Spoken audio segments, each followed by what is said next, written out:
এই সুন্দর আবহাওয়াতে পুডিং বানিয়ে ফেললে কিন্তু মন্দ হয় না, বরং ভালোই হয়।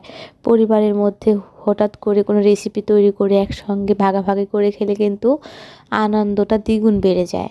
আজকে বানাবো একটি ডিম দিয়ে পুডিং। যারা ফার্স্ট টাইম ট্রাই করবে বা কখনো বানায়নি, এই ভিডিওটা দেখলে খুব সহজে বানাতে পারবে। তো প্রথমে আমি ক্যারামেল তৈরি করে নিচ্ছি। এখানে 1 চামচ চিনি দিয়েছি, সামান্য পরিমাণ পানি দিয়ে হালকা আছে ক্যারামেলটা তৈরি করে নেব। এই সময় কিন্তু অবশ্যই খেয়াল রাখতে হবে যেন পুড়ে না যায়। আর অন্যদিকে আমি 1 কেজি দুধকে হাফ কেজি বানিয়ে এর মধ্যে পরিমাণ মতো চিনি, সামান্য পরিমাণ লবণ দিয়ে গাঢ় করে রেখেছি। যে বাটিতে আমি পুডিং বানাবো সেই বাটিতে ক্যারামেলটা সেট করে নিয়েছি। আর অন্যদিকে যেই দুধটা জাল করে রেখেছিলাম, দুধটা ঠান্ডা হয়ে গেছে। এবার এর মধ্যে আমি ডিম ভেঙে দিয়েছি একটা, আর আগে থেকেই চিনি, লবণ অ্যাড করেছিলাম। এভাবেও আপনারা ট্রাই করতে পারবেন। অনেকে আবার দেখা যায় যে চিনির সঙ্গে ডিম মিক্সার করে। এভাবে করলে কি হয়, অনেকক্ষণ লাগে চিনিটা গলতে।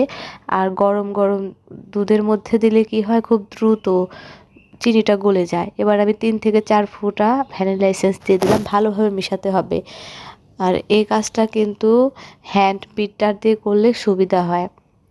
এবার এই মিশ্রণটিকে আমি ছাঁকনি দিয়ে ছেঁকে নেব, কারণ ডিমের মধ্যে কিন্তু এক ধরনের আঁশ থাকে যা ছাঁকনির মধ্যে দেখা যায়। এই পুডিংটা খেতে কিন্তু দারুণ সুস্বাদু। আপনারা খুব অল্প উপকরণ দিয়ে বানানো সম্ভব। এবারে ছাঁকনিতে ছেঁকে নিচ্ছি। আর আটকে আটকে গেলে অবশ্যই চামচ দিয়ে নেড়ে নেবেন। আর 2টা টিস্যু নিয়ে আমি প্যানে বসিয়ে দিলাম। আর যে বাটিটা দেব, বাটির মাঝ বরাবর পর্যন্ত পানি নিতে হবে। তো পানিটা দিয়ে আমি এই পুডিংয়ের বাটিটা দিয়ে দেব এবং ঢাকনা দিয়ে ঢেকে দেব। কারণ এই আবহাওয়াতে ফাস্ট ফুড বা এই যে পুডিং, কেক খেতে কিন্তু মন্দ লাগে না, খুব ভালোই লাগে।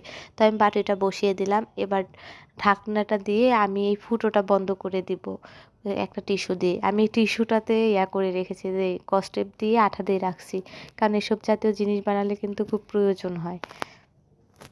পানিতে বলক চলে আসছে, তো এই সময় চুলার আঁচটা মিডিয়ামে রাখবেন।